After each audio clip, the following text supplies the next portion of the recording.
জ্যোতিৰেখা চেনেললৈ সকলোকে আদৰণি জনাইছোঁ। আজি মই বহুত ধুনীয়া টিপছ এটা আপোনালোকৰ লগত শ্বেয়াৰ কৰিম আৰু মোৰ বিশ্বাস আপোনালোকে বহুত ভাল পাব।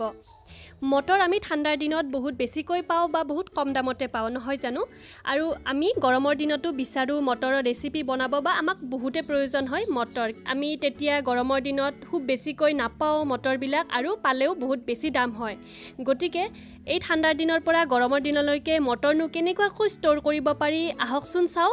প্ৰথমতে মই ইয়াতে আধা কিলো মটৰ লৈছোঁ। এনেকুৱা নহয় যে আপোনালোকে আধা কিলোই ল'ব, যিমানখিনি বিচাৰে 2 কিলো 3 কিলো 4 কিলো 5 কিলো যিমান বিচাৰে আপুনি ল'ব পাৰে। আৰু তাৰপিছত গোটেইখিনি মটৰ বাকলিৰ ভিতৰৰ পৰা উলিয়াই ল'ব। ইয়াৰে পিছত এই সৰু সৰু দেখিছে নহয়, এনেকুৱা ধৰণৰ যদি সৰু সৰু মটৰ বা ফাটি যোৱা মটৰ পায় সেইবিলাক থৈ দিব, সেইবিলাক ব্যৱহাৰ নকৰিব বা আপুনি চব্জিত ব্যৱহাৰ কৰিব পাৰে। মই গোটেইখিনি মটৰ উলিয়াই লৈছোঁ আৰু ইয়াৰে পিছতে আমাক লাগিব আইচ কিউব অকণমান। প্ৰথমতে মই গেছ অন কৰি হাই ফ্লেমত ডাঙৰ চচপেন এটাত পানী 1.5 লিটাৰমান দিছোঁ। পানী আপুনি বেছিকৈ ইয়াতে ব্যৱহাৰ কৰিব আৰু যেতিয়া উতলি উঠিব পানীখিনি তাৰপিছতহে ইয়াতে মটৰখিনি দিব। মই যিহেতু আধা কেজি মটৰ লৈছিলোঁ গতিকে গোটেইখিনি দি দিছোঁ। আপুনি যদি বেছিকৈ মটৰ লয় অকণমানকৈহে পানীত দিব, একেলগতে গোটেইখিনি নিদিব।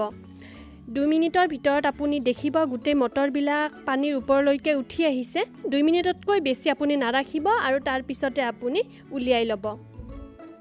গেছ অফ কৰি মই পানীৰ পৰা গোটেইখিনি মটৰ উলিয়াই লৈছোঁ আৰু এতিয়া খৰধৰকৈ আইচ কিউবখিনি এই মটৰখিনিত দি দিব আৰু এইখিনি 3-4 মিনিটমান সময় এনেকুৱা ধৰণে লৰাই থাকিব, মানে ঠাণ্ডা হ'ব দিব গোটেই মটৰখিনি। যদি বিচাৰে আপুনি ইয়াতে অকণমান ঠাণ্ডা পানীও এড কৰি দিব পাৰে আইচ কিউবৰ সৈতে।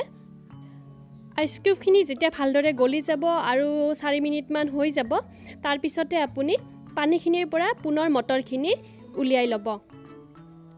খৰাহী এটাত লৈ ল'ব যাতে এক্সট্ৰা পানীখিনি ইয়াৰে পৰা নোহোৱা হৈ যায় আৰু ঠিক এনেকুৱাকৈ উলিয়াই লৈ আপুনি পুনৰ 5 মিনিটৰ কাৰণে বহল কৰি ৰাখি দিব।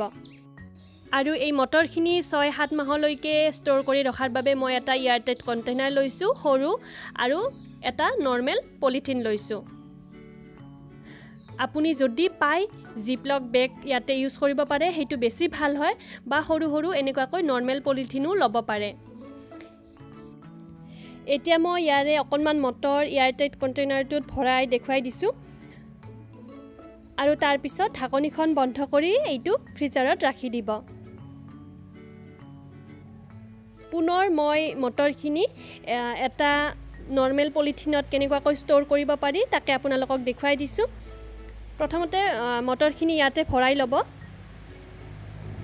আৰু তাৰপিছত গোটেই বায়ুখিনি যিমানখিনি পলিথিনটোৰ ভিতৰত বায়ু থাকে গোটেইখিনি উলিয়াই ল'ব। এনেকুৱাকৈ হাতেৰে জোৰেৰে গোটেই বায়ুখিনি উলিয়াই ল'ব আৰু তাৰপিছত ৰাবাৰেৰে বন্ধ কৰি দিব।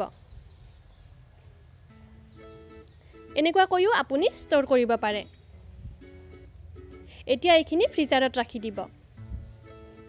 যদি আপুনি ভিতৰৰ বায়ুখিনি গুচাই নলয় তেতিয়াহ'লে ইয়াতে আইচ জমা হৈ যাব আৰু বহুত দিনলৈকে ভালে নাথাকিব পাৰে, কোমল হৈ গলি যাব পাৰে মটৰবিলাক। গতিকে আপুনি সেইখিনি ধ্যান ৰাখিব।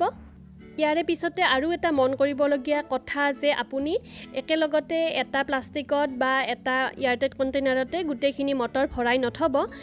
সৰু সৰু প্লাষ্টিক লৈ আহি ভৰাই থ'ব, কাৰণ আপুনি যিমানখিনি এদিনত ব্যৱহাৰ কৰিব বিচাৰে মটৰ সিমানখিনি সৰু প্লাষ্টিকতহে ভৰাই থ'ব।